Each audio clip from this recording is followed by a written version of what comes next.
You're tuned in to the Ross Tucker Football Podcast, guiding your gridiron journey, none other than your host, former NFL lineman, Ross Tucker. Oh, yeah, it is. But it's not just any Ross Tucker Football Podcast. It is a Wisdom Wednesday, presented, of course, as always, by DraftKings. Very excited to get the wisdom from a guy I was hanging out with all week last week, Jaden Daniels. Coming off, by the way, like a legendary NFL career on multiple levels. Looking forward to talking with Chase about that. There's some other stuff going on. Big contract extension week so far. Devontae Smith, DeForest Buckner. I've definitely got some thoughts on that. Obviously, we will have Greg Cosell on Thursday talking about the linebackers in this year's draft. Really looking forward to that. But first, it's Big Show time. The Big Show. All right, so Chase, it was great hanging last week. There's a lot, man. I was just thinking, there's a lot of things I want to get into with you. But let's start with that. Sort of, you've been out of the league for a year now. We were at the broadcasting boot camp last week. What are you doing? And I know some of it, but what all are you doing? And what's kind of your initial thoughts on the media so far?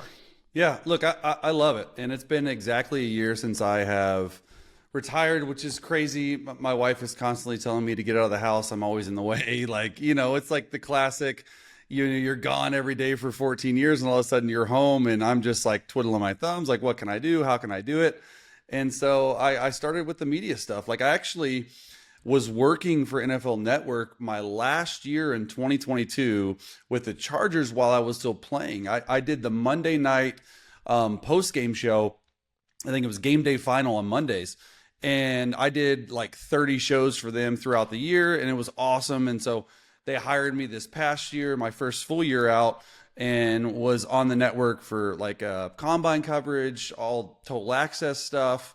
And I'm actually going to be on draft coverage for them as well. And then I was doing a podcast with Trey Wingo called Chasing It with the 33rd team, and then a bunch of stuff for The Athletic as well.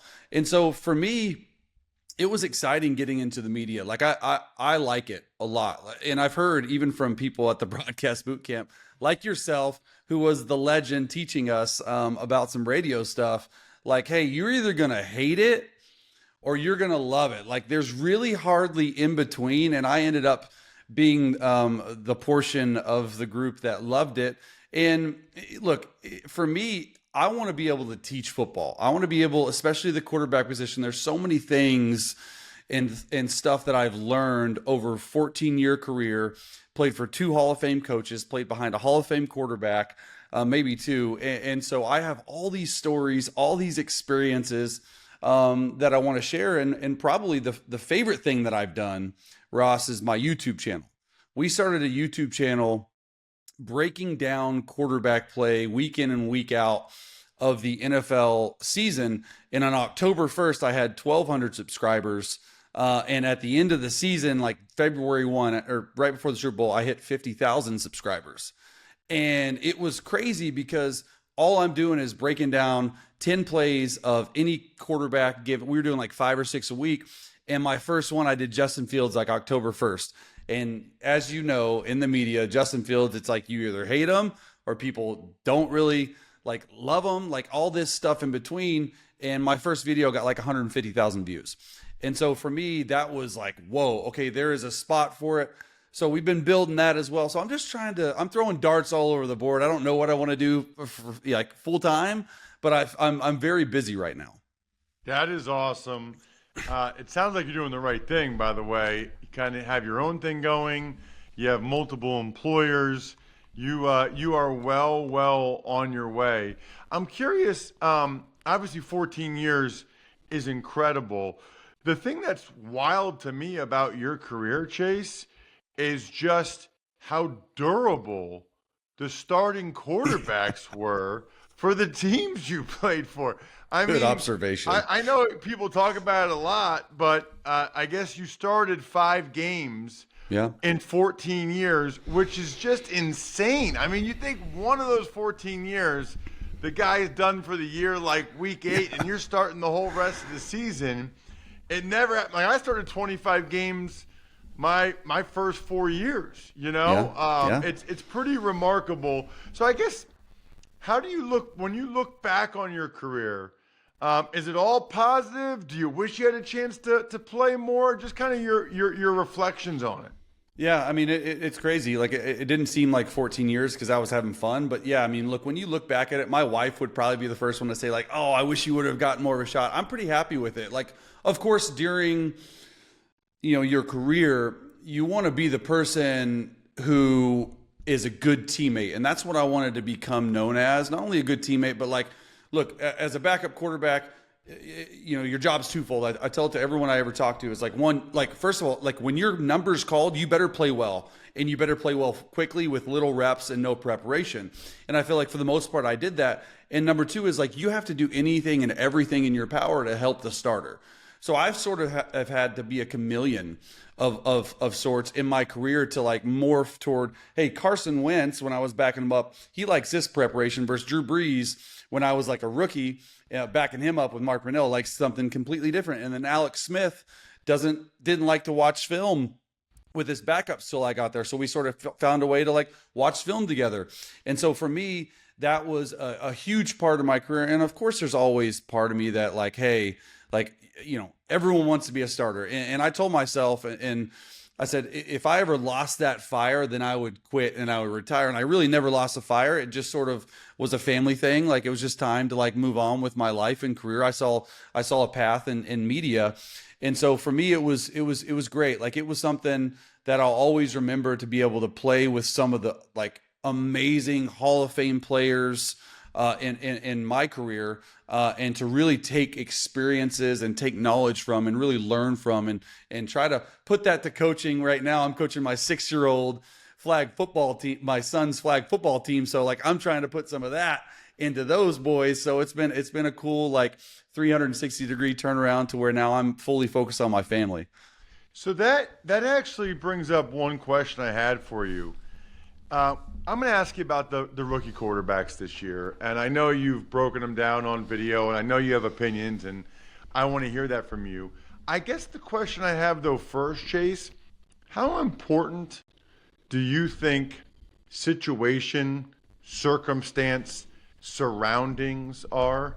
And almost, in other words, like, if we switched C.J. Stroud and Bryce Young last year, so to speak, how do you think it would have gone for those guys? You played with a bunch of different quarterbacks, a lot of teams. How much stock do you put in the value of the people around you and the situation that you're thrust upon? Well, a lot, because in my opinion, and in a lot of people's opinion, quarterback is the most important position in all of sports. However, there are 10 other guys on your team that need to be doing the right thing at the right time, or you cannot see your quarterback hit his ceiling. And so let's just take, for example, last year with Brock Purdy. Mr. Irrelevant. No one talked about him. He gets into a Shanahan scheme with amazing playmakers. Now he's making the plays, but when you come into a situation where you have to start, you're number 3 on the depth chart going in. Both guys get hurt, Trey Lance, Jimmy Garoppolo. You go in, you have Brandon Ayuk, you have Deebo Samuel, CMC, George Kittle, Trent Williams. I mean, like that. And you saw, because of that, he was able to elevate his game because he didn't have to worry about all the other stuff. Like, hey, just throw it to Deebo Samuel on the screen. He's going to take it 60, and I'm a huge Brock Purdy fan, but he went to the right fit. You see first round picks, like, it's like at a 40% clip. I had NFL Research do some stats for me and research for me because I want to be on draft coverage. I want to know myself. Like 40% of first round quarterbacks in the last 10 years have fizzled out within 3 years. Like that stat to me is mind boggling. Now, I don't know if that's necessarily all fit, but the coaching staff you surround yourself with, the type of offense, the GM, the building, the backup quarterback, the offensive line. Can you stay upright? Are you scared in the pocket? All that matters. And I think that's why it's so hard, Rush, you know better than anyone, to evaluate quarterbacks. You can think, and I can think all I want, that Caleb Williams is going to be amazing with the Bears. Now, I do think he's going into an excellent position in Chicago, and they've surrounded him with weapons. Keenan Allen, DJ Moore, they have a top 10 defense the last 8 games of the year. All that stuff matters. But at the end of the day, can the guy who's playing quarterback and position himself to lead his team for the next decade, you have to have the right people around him. It's interesting because I got to be honest with you, man. When the season started, I thought that the Panthers had kind of gone out of their way to make sure Bryce Young had some legit people around him, right? Like they brought in DJ Chark and Thielen and Hayden Hurst and Miles Sanders. I mean, it's tight end, 2 receivers, a running back. They thought they had the O-line. Meanwhile, Stroud, I'm looking at him like, who are these guys? Like, everyone, the receivers were like Nico Collins and whatever. And then Tank even Dell. the O-line, they were banged up. Titus Howard, Laramie Tunsil was banged up. I thought he was going into a bad situation. Yeah. And it kind of ended up being the opposite. So even if you try to make it the way you want to make it, it doesn't always work that way. Yeah. I mean, and that's what's crazy about the Bryce Young situation, knowing the inner workings of some stuff that went on there. It's like, hey, you can have the players around you, but if the coaching staff isn't on the same page, you're going to have some issues. And then you go to Houston. My quarterback coach, Shane Day, was not a quarterback coach, but he was like a senior offensive assistant down there on that staff in Houston. He was just like, the way we installed plays, the way that CJ was able to grasp the offense, the leadership that CJ Stroud showed from day one of OTAs, like you could never, ever evaluate that. You think you know, but remember that whole test taking thing? Like, it doesn't matter. Like, what does a guy do between the white lines? But you got to have the offensive system and the offensive pieces around him to make it work. All right, so out of all these guys this year, and it sounds like there's a pretty good chance we'll have 5 go in the first round, maybe even more. Maybe 6, yeah. Is there a guy that you really, really like? I mean, I know people have Caleb at the top or whatever, but is there a guy that maybe, Chase, you feel like you're higher on than everybody else is for some reason? And who is that and why? Look, he's the betting favorite to go number 2 now. It's Jaden Daniels for me. And I've always been a big Jaden Daniels fan. Like, I take it from like Caleb Williams and Jaden Daniels tier, and then there's a little bit of a drop from the rest. And look, Caleb's going to go 1. Everyone knows everything about Caleb and what he does. But with Jaden, for me, like, he is an excellent runner. Like, everyone knows that. Everyone's seen that. The 200-yard output versus Florida last year was like insane. He can get out of trouble. But what people don't understand is how good of a pocket passer he is when he needs to be. And that is more times than not. Purely going based off film that I've seen, he is easily the best pure progression passer of the group. What does that mean? Well, here's number 1. It's not open. Here's number 2. It's not open. Hit 3 and 4. I've never seen a quarterback in the few years I've been evaluating college quarterbacks to make the jump to the next level. Have I seen them go through progressions at a faster clip than Jaden? He's almost predetermining, which is a really good thing. You can do this on certain plays, where to go with the football based on progression. So that tells me, 1, he understands the game. 2, he's really smart. He's understanding. He's seeing coverages. And everyone I've heard from at the Combine with these interviews says Jaden Daniels has absolutely knocked it out of the park. And then talk about fit with Cliff Kingsbury in Washington. And you saw what Cliff was able to do with Kyler Murray. I think Jaden Daniels is better fit for this offense. And he's really, truly, like, he's a unique combo of a pocket passer, but a Lamar Jackson RG3 type when he's running.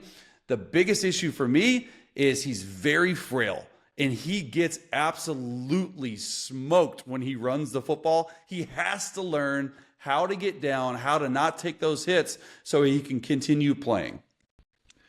Wow, that's quite the compliment, Chase. What about and it's funny because I feel like everybody I talk to, Orlovsky and Riddick and Cosell, I mean, they're all saying somewhat similar things. What about the guy? Is there a guy that you're most concerned about among this top group that maybe you got a bunch of questions after watching him? I don't necessarily think I have questions more so. I just don't know if Drake May is ready to play from day one. Like if he were to go to the Patriots, like I just don't know if they have enough around him to be able to suit up week one and play and be a really good football player. Like I feel like he lacks some experience. Now, if you go back and you watch the 2022 film, like I really wish he would have just came out then, because he would have been a top 2 or 3 pick for sure. And then you watch his film from this past year, no offensive line play, no receiver separation. He was without his main guy for like 10 out of the 14 weeks that he played, and just looked like he was forcing stuff. But when I watch him on film, there's a little bit of like Justin Herbert, Phillip Rivers, like big, strong, like country boy type guy. And I've heard he's really good in the interview room. It's just, how does that translate to on the field? I don't know. It's going to be something that bears watching, because I just don't know based on what I see if he's ready to be a day one starter right away. Although I do know that Minnesota Vikings absolutely are in love with him. I don't know if they have enough ammo to get up to that third spot where the Patriots are picking, because I do think you're probably going to have to get to that spot. That would be an offense that I think he could thrive in with Kevin O'Connell, everything that he's around, Jordan Addison, Jordan Jefferson, right? Like all these guys around him, I think he would be a perfect fit for that. I just don't know if, one, he's going to fall that far, or if, two, the Vikings are going to make the move all the way up to 3 to get him. Absolutely love it. What about, I don't know how many of the second tier guys you've checked out, Chase, sort of the, I don't know if Bo Nix is even in that group, but, you know, Spencer Rattler, Joe Milton. Are there any other guys that maybe aren't being talked about enough in your mind that you really like? The Pratt guy from Tulane. I think he is a great middle round prospect, and a guy that, if needed, can step in and play. I haven't watched enough film on him, but what I have, like, to make a, like, decided, hey, he's going to be like a second round pick or first round pick. But the game film that I have watched, he shows anticipation. He's extremely accurate. He's on time. He had a good combine workout. He's had good interviews from what I've heard. So he's a guy, and also Spencer Rattler. Like, Spencer, to me, he put on a show at the Senior Bowl. Obviously won the MVP there and had a really good combine work. And I think the issue for him going into this whole process was, is he mature enough to move past maybe his past struggles at Oklahoma, not necessarily on the field, but off the field. And I think what he's done at South Carolina the past couple of years, and then his whole interview evaluation process from February into now, has really answered some questions for some scouts. Absolutely love it. Give me one thing on Drew Brees that, you know, you were around him for a long time. You know, I'll never forget going to a game, and like before the game, I thought there was something wrong with him, because I'm like watching him like go like this, and I'm like, what's wrong with him? I didn't realize what his pregame routine was. Yeah, that's the old Tom House pregame routine. It started with Brady, then Brees. Now you see everyone doing it, the Dak, where you're like putting your shoulder back and forth and stuff like that. But with Drew, for me, like, I'm sure people understand, but like he is the most competitive person I've ever met in my entire life. When I'm talking like we're competing at everything we do, we're running from drill to drill, trying to get to the point where the quarterback coaches and touch them on the shoulder before each other. And so he brought out that competitive nature in me. I mean, still to this day, he lives right down the road from me, and we play golf once or twice a month. And he's still trying to every pot. Like, I'm not a good golfer, Ross. Like, I'm not a good golfer. Like, I can hit the ball. Drew's good at everything that he does, and it pisses me off. He's good at pickleball. He's good at baseball. He's good at everything. He's a switch hitter in like slow pitch softball, like everything. And we're out on the course. He's trying to like, hey, let's see who can hit it the furthest. Hey, let's see who can get it the closest pin. I'm like, dude, I just want to relax and play. And so that really hasn't changed for him. So I think that just shows the person that he is.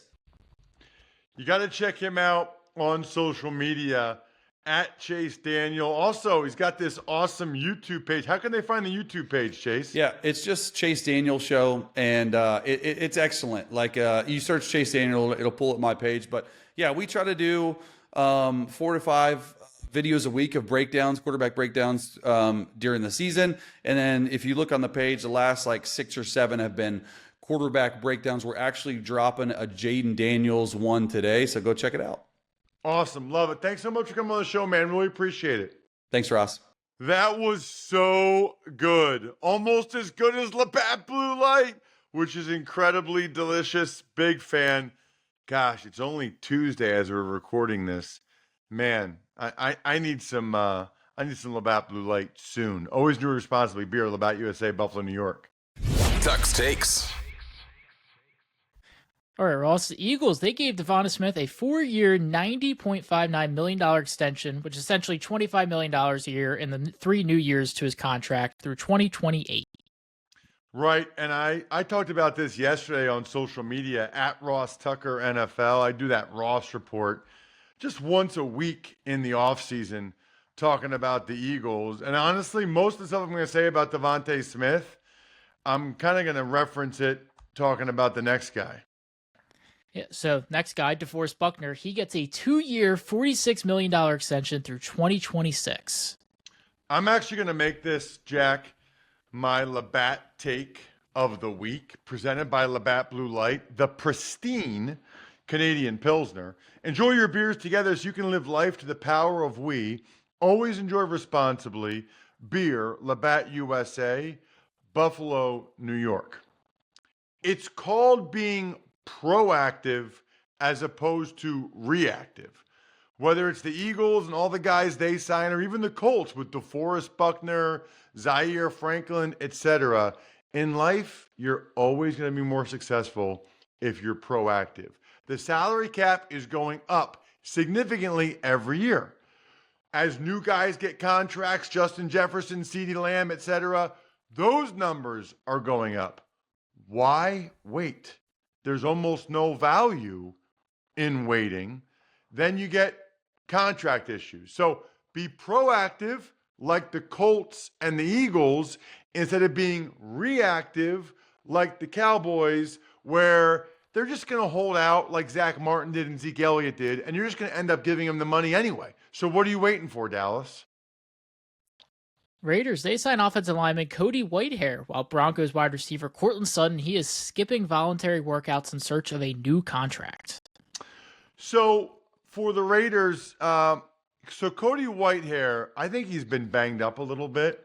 He's not the player that the Bears once gave a lot of money to. So, but I think at this stage, he's still a pretty solid swing inside guy. He's still a pretty solid Tuckerino. We need a name for that, Jack. Like the swing inside guy with some versatility. He's still a pretty solid Tucker type. And so the Raiders making sure they're in a decent spot at center and both guards. And Courtland Sutton, add him to the list. Justin Jefferson, Brandon Ayuk, CeeDee Lamb, T. Higgins, Courtland Sutton. This is why you sign guys before they get to this point where they want big money. It's why the Eagles were smart to do what they did with Devonta Smith, like I said earlier and on the Ross report. You know what I haven't done in a while, Jack? I haven't had a chance to actually announce the winners. You guys know I love those of you that go the extra mile in any way. We used to do it the last episode of each week, but to be honest with you, you know, there's always so much going on, and I love talking to Greg. We got time right now. So the spread the word winner, that is going to be Stanford Young.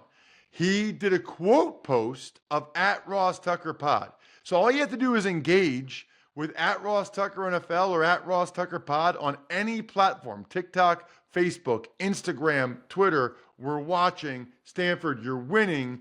Email me, ross@rosstucker.com. I still have some glorious, awesome press passes for you.